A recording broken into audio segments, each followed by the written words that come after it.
Владата во Србија ги презела првите организирани акции за пропагандно влијание во Македонија во 60-тите години на 19-тиот век, кога со преродбенското движење се актуализира македонското културно, национално и црковно политичко прашање. Тие и такви акции биле предвидени со долгорочната проекција на големодржавната политика формулирана во 1844 година од министерот Илија Гарашан и новопрограмскиот документ Начертание, за да се направи пробив во мај 1861 година. Со кој што се објави, така че, големодржавната политика на Србија, која што требаше долгорочно да се води и да се реализира во зависност од констелацијата на Балканот и воопшто со односот на силите. Гарашанин предложил со подкуп да придобиваат влијателни личности во Македонија. Со владата на Грција воделе тајни преговори и договарале усогласено дејствување за создавање на сфери на српско и на грчко влијание во Македонија. Се предвидувало српските агенти да дејствуваат до линијата Елбасан, Охрид, Прилеп, Велес, Штип, Кратово, Џумаја до планината Балкан, а грчките агенти јужно од таа линија со градовите Берат, Горица, Битола, Демиркапија, Радовиш, Разлог до планината Балкан. Во 1867 година двете страни заклучиле договор за сојуз. Во 1868 година воена конвенција со која ги одредиле силите за војна за завладување и поделба на Македонија и преостанатите балкански владенија на османлиската држава. Меѓутоа, бидејќи и така сојузени, тие сепак немаат доволно потенцијал за реализираната акција, затоа се определија дека ќе треба да се покренат, да се кренат на восстанија сите христијански народи на Балканот и така да се искористи нивната сила заедно со здружените армијски сили да може да се смета на успех во војната со османлиска држава. Меѓутоа, промените што се случува, и након потоа набрзо кон тој сојуз се приклучи Црна Гора и Романија и така, тој е така наречен прв Балкански сојуз. Во 1877 година, за време на руско-српската османлиска војна, српската влада побарала од врховната команда на руските армијски сили Русија да и признае на Србија територијално проширување во северниот дел на Македонија со Скопје. На новоименуваниот руски амбасадор во Истанбул, кнезот Лобанов, му била предадена карта со јужна граница на српското кнежество до под Долни Дебар, Прилеп, на исток до реката Места. На истата карта под име Стара Србија. При тоа, како српска, била вклучена цела Македонија до под реката Бистрица, Солун со целиот морски брег до утоката на реката Струма. На крајниот југ на Балканот, на Пелопонез, во март 1821 година, избило уште едно востание. Така започнала грчката борба за независност. За разлика од настаните во Србија, грчкото востание предизвикало голем одглас во Европа. Додека за србите и нивната борба постоел мал интерес, грчката борба за независност мобилизирала голем дел од европската интелектуална елита. Филелинизмот, кој се појавил во Европа во 19-тиот век, ги донел резултатите. Неколку стотици доброволци од Европа заминале да се борат рамо до рамо со грчките востаници. Низ Европа биле формирани разни филеленски комитети кои собирале помош за грчките востаници. Првите 3 децении на 19-тиот век беа многу интересни за историјата на Балканот, бидејќи тогаш беше создадена автономната српска држава и независната грчка држава. Создавањето на независната грчка држава беше плод на грчкото востание, односно на борбата на грците за независност и многу повеќе на интервенција на 3 европски големи сили, Велика Британија, Русија и Франција, кои што има своји интереси во источниот Медитеран. Создавањето на новата грчка држава го наметна прашањето дали таа од почетокот посветувала внимание на Македонија. Кога во прашање грчката политика кон Османлиска Македонија, мора да имаме предвид дека во првите 2, можеби 3 децени на по создавањето на грчката држава, Грција немала некои големи територијални амбиции или некакви погледи кон Македонија, и тоа е разбирливо. Евангелос Кофос во една своја статија забележал дека Крит, Епир и Тесалија имале приоритет пред Македонија. Тој исто така смета дека помеѓу грците во Атина во средината на 19. век имало слабо знаење за основните факти за состојбите во Македонија и на Балканот. Во новите држави не биле јасни границите на тоа што се сметало за нација. Дали границите на нацијата биле оние на новите држави или пак тие биле далеку поголеми. Влијателниот интелектуалец Клеоменис Икономос во својата брошура за задоволување на Турција или за војна против Турција истакнал дека истата ја посветува на целиот грчки народ во слободна Грција. Инаку во 50-тите години на 19-тиот век во Грција се водела и дебата до каде се границите на Грција, дали се до Шар планина, дали се до Дунав, до Сава, некои иделе до таму што дури и Месопотамија врз база на античката традиција барале да влезе во рамките на современата грчка држава, меѓутоа поголемата источна криза која што завршила во 1881 година доаѓа до една промена во, така да се искажам, територијалните барања на Грција кога е во прашање Македонија, имено тогаш што граничуваат на една линија која што почнува од Охрид, оди спрема Крушево, се симнува кон вливот на реката Црна во Вардар и завршува во Неврокоп. Почнува да се говори дека таа е линијата, граничната линија на античкото македонско кралство и дека само тоа е вистинска Македонија, таа треба да ја припадне на Грција.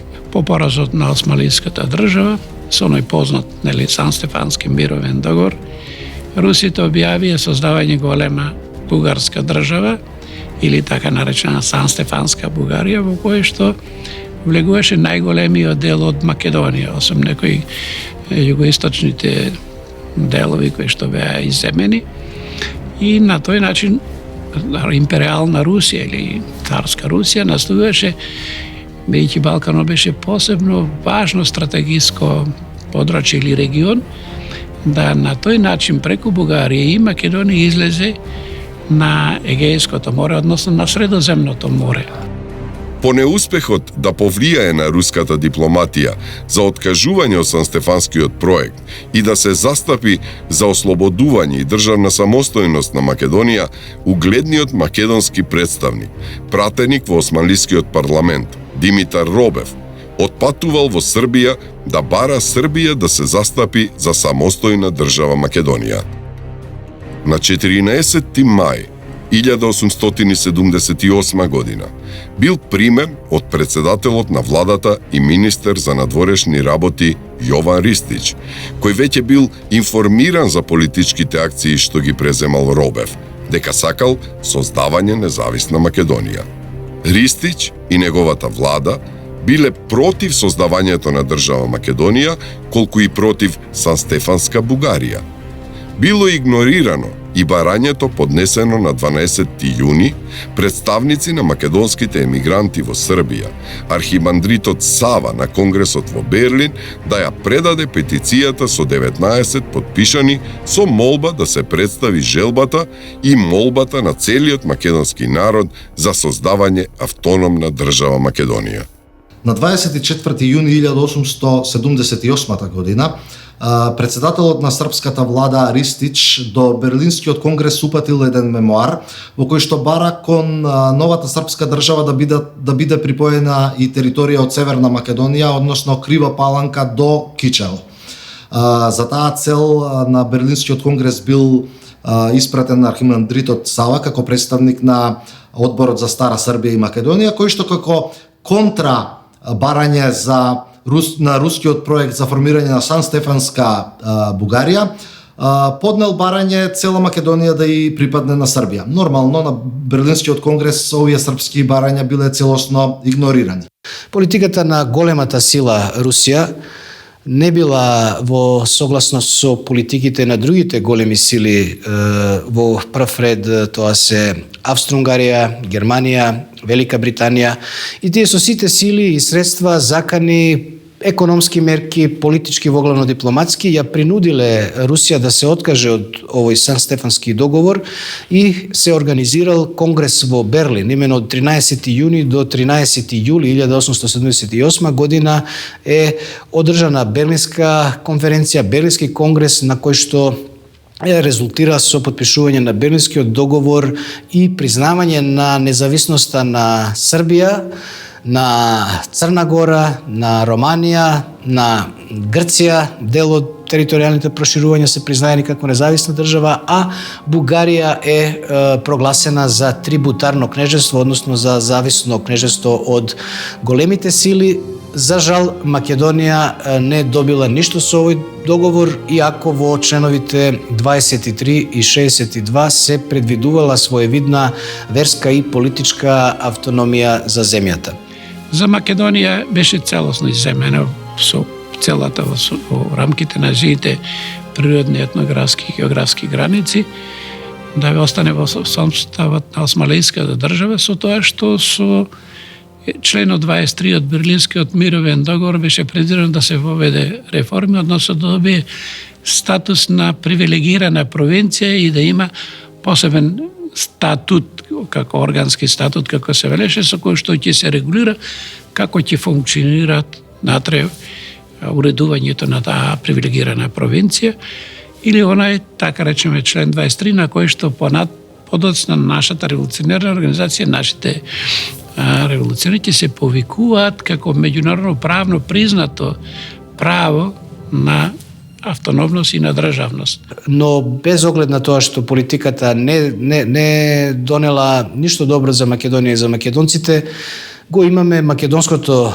востание, познато во историографијата и како кресенско, веднаш во октомври 1878 година, предводено од началникот на штабот на македонското востание Димитар Поп Георгиев Беровски и други негови следбеници, е кренато ова востание, жестоко задушено по кратко време, но останало како трага во историјата дека македонците не ја признале оваа дипломатија на светските сили и соседните држави во време на руско-турската војна и дека барале слобода за Македонија, барале слобода по примерот на војните што ги водела војската на Александар Македонски на територија на Македонија, која што земја е земја на славните словенски просветители Свети Кирил и Методи. Имено во правилникот на востанието, устројството на македонското востание, за прв пат имаме јасна пишуван документ од 1878 година,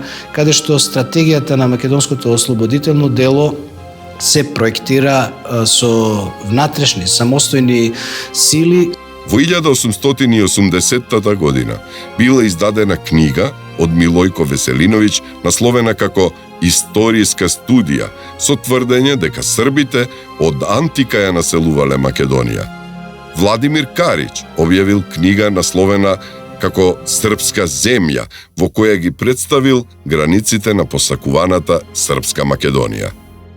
Може треба се каже дека во време на Берлинскиот договор Австро-Угорија доби мандат да окупира Босна и Херцеговина и дел од Санџак и скоро се приближи до Македонија. Таа имаше перманентно следеше на политика и таа за продор на Балканот, за излез на Егејското море во Солун, или таа наречена германска политика за продор на истокот, или драк на хвостен. Значи продор на истокот, а Македонија имаше творедно стратешко и географско, и економско, и војничко значење, затоа што од Солун до Блискиот исток, до Азија, до Африка и ваму, Малазискиот дел, најкусиот поморски пат. И тука беа концентрирани и флотите. Во 1885 година, околискиот началник во Врање на владата и поднесол програма за ширење на српската идеја во Македонија и Стара Србија и предлог за основање во Врање таен одбор што ќе раководи со пропагандата. Владата на Милутин Гарашанин усвоила долгорочна државна стратегија за зачувување и унапредување на српските државни, црковни и народни интереси во Турција. Раководењето со пропагандата го презело Министерството за просвета и црковни работи преку посебен оддел. Некаде во 1891-92 повторно се реактивира српско-грчките преговори за создавање на Српско-грчки сојуз. Меѓутоа, Грција имаше еден интерес, тоа беше критското прашање, отворено критското прашање и Грција настојаше тоа да го присоедини, се разбира, кон Грција.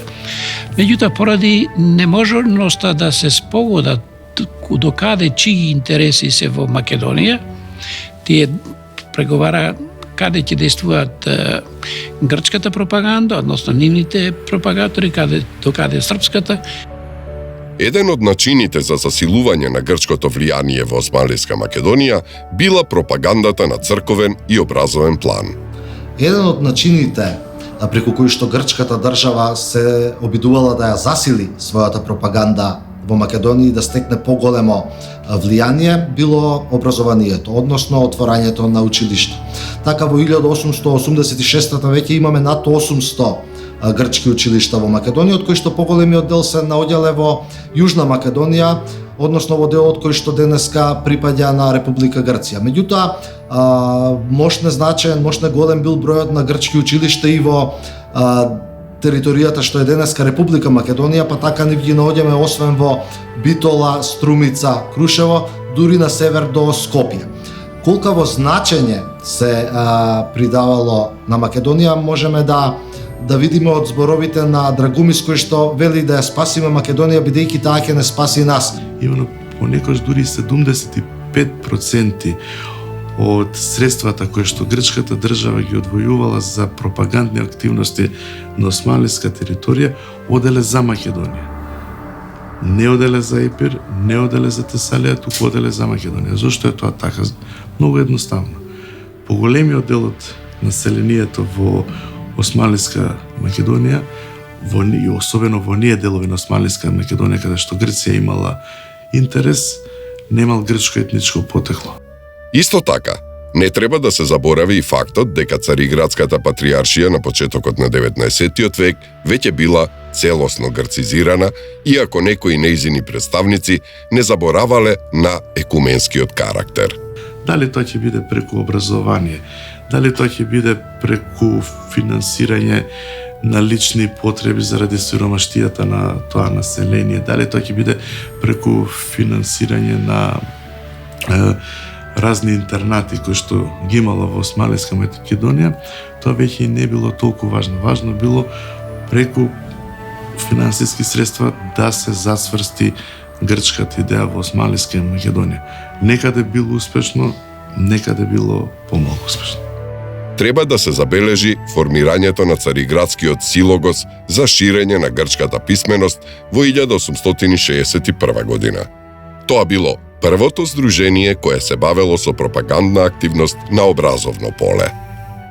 Една од причините за формирањето на ова здружение биле активностите на македонските преродбеници.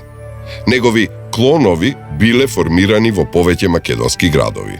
Пред европската и балканската јавност, Бугарија се обидувала да му даде бугарски карактер на македонското прашање и од национална и од државна гледна точка.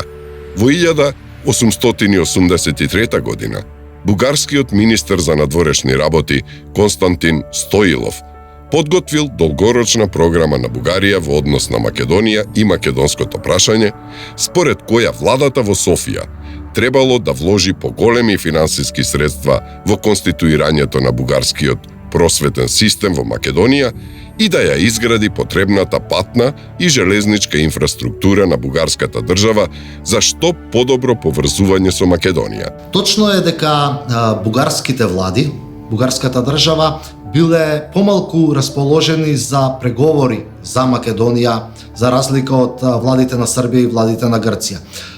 Тоа било резултат на посилните бугарски позиции во Македонија, па од тука Бугарија сметала дека била доволно силна за да освои што поголема територија од Македонија, ако не и цела Македонија. Меѓутоа, Бугарија не ги избегнувала целосно тие преговори и ги прифатила а фактот што прифаќаш преговори кажува дека ти си подготвен да го делиш тој потенцијален плен. Па од тука можеме да резимираме дека и Бугарија била свесна дека не е толку мокна, дека тоа население во Македонија и не било баш бугарско како што таа тврди, за да може да ја освои цела Македонија, и била расположена за преговори со своите ривали за Македонија. Бугарија во овој временски период и понудила и план за заедничко дејствување во Македонија и на Србија, но поради предстојната меѓусебна војна, истиот пропаднал и не се остварил. Во 1896 година, од позиција на председател на бугарската влада, Константин Стоилов им понудил договор на Србија и Грција, според кој балканските држави требало да се заложат пред Отоманската империја на Македонија да и се додели автономен статус по примерот на островот Крит. Тоа требало да представува поволна позиција на Бугарија пред меѓународната јавност на македонското прашање да му даде бугарски карактер. Во 1895 година српската влада го искористила влегувањето на вооружените чети од Бугарија во Македонија, организирани од Софискиот комитет, предводени од офицери на бугарската војска, да протестира кај владите на европските големи сили, да се експонира како непосредно заинтересирана страна за случувањата во Македонија. Во почетокот на 1897 година, кога се заостриле османлиско-грчките односи во врска со островот Крит, српската влада на Ѓорđe Симиć извршила уште посилен притисок за бараните одстапки од владата на османлиската држава.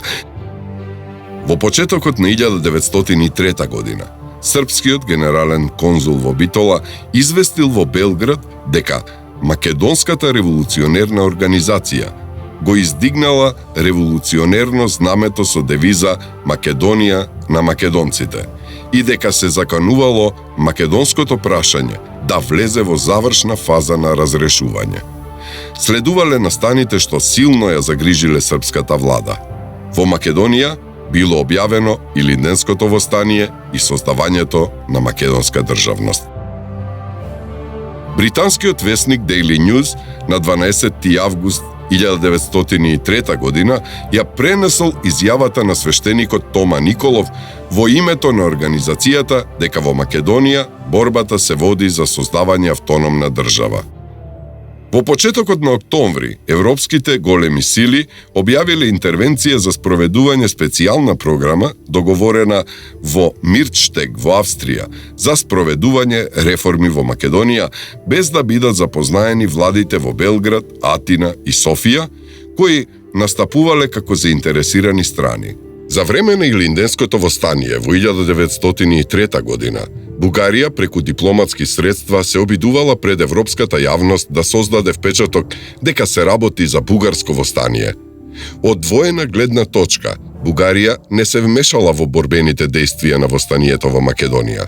По завршувањето на Илинденското востание во 1903 година, Бугарија се обидела да постигне договор во однос на Македонија и со Отоманската империја.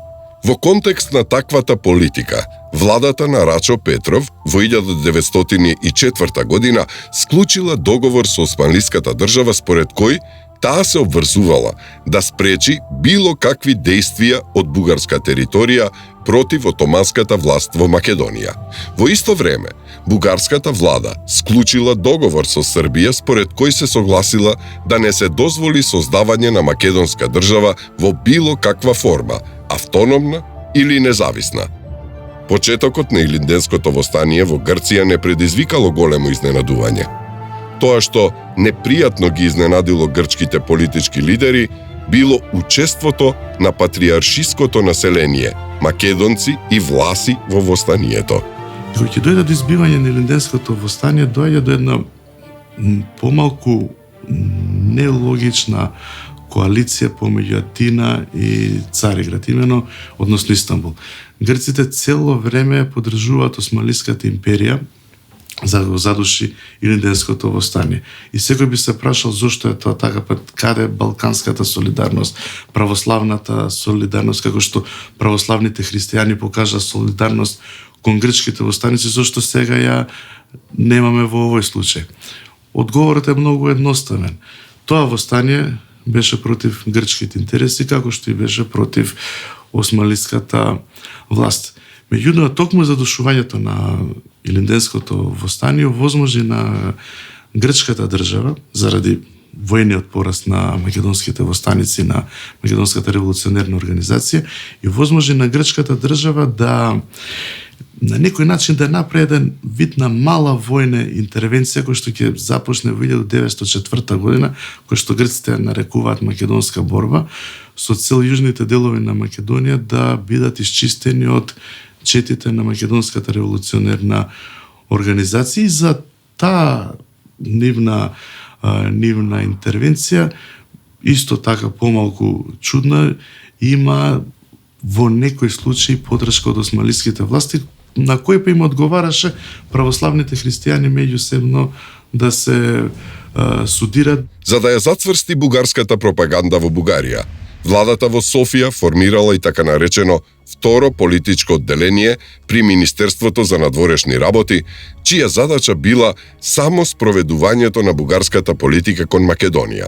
Во 1906 година ова одделение подготвило извештај за состојбите во Македонија, во кој се потенцирало дека биле загрозени бугарските државни интереси и дека задача на бугарската влада била да докаже пред европската јавност дека барањата на вморо за автономија немале автохтон карактер, туку дека тоа било бугарска државна стратегија. За таа цел, Бугарското Министерство за надворешни работи во 1907 година упатило писмо до владите на европските држави во кое ги известило дека Србија и Грција воделе борба против бугаризмот во Македонија и дека сакале да извршат поделба на Македонија на штета на бугарските државни интереси. И оно што е друго важно, големите сили и ја поделија на Македонија на зони во кои што испратија своји цивилни војни представници, секој од нив си имаше своја зона на контрола.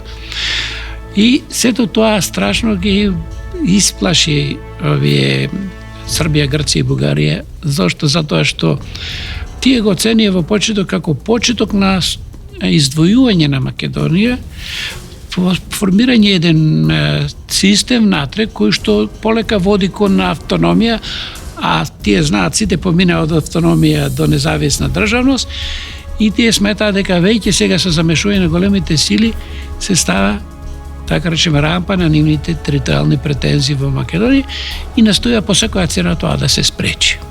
Генералот Јован Атанасковиќ, министер за градежништво, ја презел задачата да создаде српска четничка организација за организирање и вооружување чети за дејствување во Македонија. Со четничката организација раководел главен одбор во Белград, а оперативните задачи ги извршувал одбор во Врање од офицери на српската војска. Во пролетта 1904 година започнало масовното навлегување и дејствувањето во Македонија на вооружените чети на српската четничка организација, истовремено со врховистичките од Бугарија и андатските чети од Грција. Српската влада на владата во Софија и предложила преговори за договор во Македонија. Веќе во почетокот на 1904 година интензивни српско-бугарски преговори се водат. И тие преговори беа прво за да се спогодат дека и едните и другите имаат своји интересни зони, за да не дојде до судир меѓу нивните пропаганди. И во 1904 година во април беше склучен српско-бугарски таен договор. Тие склучија неколку договори, јавен за таен за сојуз, имаше јавен, па за царински договори и така натаму. Особено ова година е важна, бидејќи до тоа време имаме енормно проширување на границите на грчката монархија. Имено тоа и ги принудило србите и бугарите да седнат и да разговарат. Иако во 1885 година, по битката кај Сливница во српско-бугарската војна биле толку големи разидувања, толку големи жртви, сепак кога станувало збор за македонското прашање и за интереси на овие две монархии, особено со територијалните проширувања на Грција кон север, тие нашле заеднички интереси и започнале контакти, разговори, преговори за територијално проширување на територија на Македонија. За успехот на грчкото територијално проширување биле пресудни балканските војни, но и начинот на кој Грција била раководена од страна на еден нејзин способен политичар.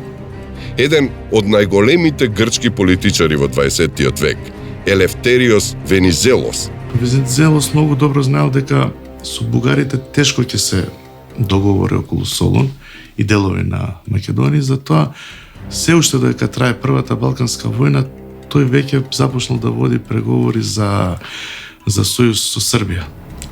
Против некого, против кого? Пред се против Бугарија, а во иднина доколку на Србија и биде потребно и против Австро-Унгарија. И оваа негова логика се покажала како многу исправна, бидејќи не можејќи да се договорат за поделба на поранешната Османлиска Македонија, балканските сојузници започнуваат прво меѓусебни недоразбирања, а во јуни 1913 започнува на така наречена меѓусојузничка или втора балканска војна, каде што грците добиваат тоа што денес го доби, односно Грција успева да го оствари тоа што сака, секако понекогаш коцките се сложуваат, понекогаш не се сложуваат, но овој не е моменти кога било потребно на чело на грчката држава да има премиер кој што размислувал, Грција тоа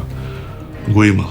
За таа цел, овој политичар, кој потекнувал од Крит, навремено сватил дека вистинското место за реализирање на својата цел била Атина. Во еден говор пред членовите на владата, Венизелос нагласил дека Бугарија во војната ќе ја насочила својата војска кон Цариград. На тој начин, Грција би можела да се надева на Солун. И тука има една интересна епизода во напредувањето на грчката армија во Јужна Македонија, имено престолонаследникот Константинос, кој што ја водел грчката војска, како незин командант, му пишал во една телеграма на Венизелос дека после поразот кај Скопје главнината на османлиските војски се концентрира околу Битола, вика, и добро е, вика, од Кожани да грчката армија да заврти кон Битола и таму со една битка да решиме војната. Венизелос му вика, од војнички аспект тоа е логично, меѓутоа тоа би било кога ние турците сами би биле во војна, ама сега имаме конкуренти. Затоа свртете кон Солун пред бугарите да стигнат во градот. И така навистина се случило. Грчката армија ќе сврти од Кожани преку Енидже, Вардар кон Солун. Солун ќе го добие без борба, бидејќи странските козули го советувале Таксим Паша да не го брани градот, бидејќи позицијата на османлиската војска била едноставно невозможна тоа да го стори, и грчката армија според некои мислења неколку часа, според други мислења еден ден пред одредени бугарски единици да влезат во Солун, влегла во градот и успеала да воспостави грчка контрола. По завршувањето на Првата Балканска војна и склучувањето на Лондонскиот мировен договор на 30 мај 1913 година, Македонија не добила државност, а нејзината територија била поделена помеѓу балканските сојузници. Бугарија окупирала поголем дел од источна Вардарска Македонија, Пиринскиот дел на Македонија и источниот дел од Егејска Македонија. Но Бугарија не била задоволна со ваквата поделба на Македонија и се подготвувала за нова војна против довчерашните сојузници за прераспределба на македонската земја. Таквата констелација на односите помеѓу балканските држави го трасирала патот кон Втората Балканска меѓусојузничка војна, која започнала во јуни 1913 година. Втората Балканска војна завршила со војнички пораз на Бугарија и склучувањето на Букурешкиот мировен договор на 10 август 1913 година. Согласно одредбите на договорот, Македонија повторно била поделена помеѓу балканските држави. Бугарија го добила само Пиринскиот дел на Македонија и Струмичката област. Српската влада во средината на декември 1914 година со Нишката декларација, Српската големодржавна програма ја преименувала во Југословенска. објавила продолжување на војната за обединување, односно присоединување на сите југословенски земји во една држава, Велика Србија, со најшироки граници. Од 1916 година до крајот на војната, во Солун бил издаван весник Велика Србија. Во средината на 1917 година, по пресвртот во војната, со влегувањето на Соединетите Американски држави, владата на Србија во странство го активирала големо државниот проект за кралство Велика Србија.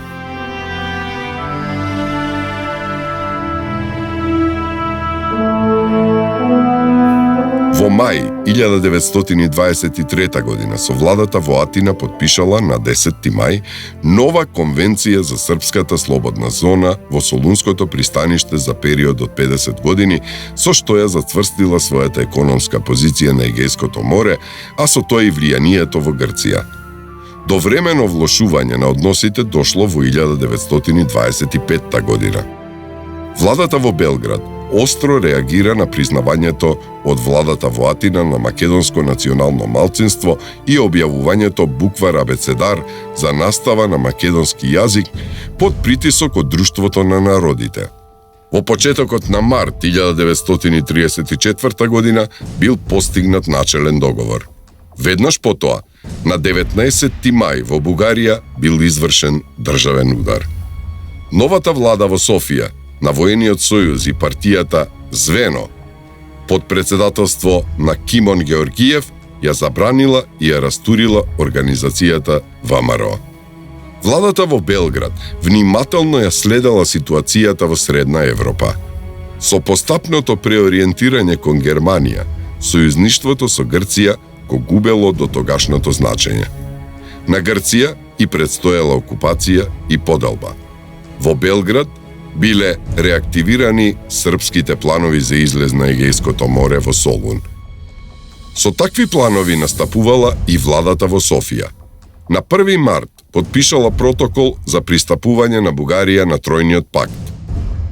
Германската согласност за излез на Југославија на Егејското море била потврдена и документирана со доверлива телеграма од Рибентроп до председателот на владата Цветковиќ на 25 март 1941 година. Истиот ден бил потпишан протокол за пристапување на Југославија на Тројниот пакт.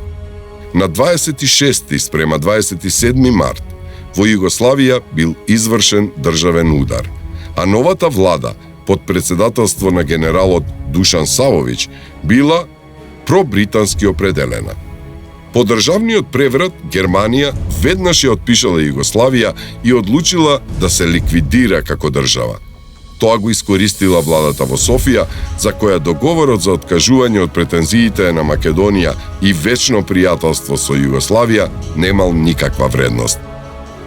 На 18 април 1941 година бугарската војска ја минала границата и до 24 април ја окупирала Македонија до линијата определена од Германија за нејзина поделба со Италија.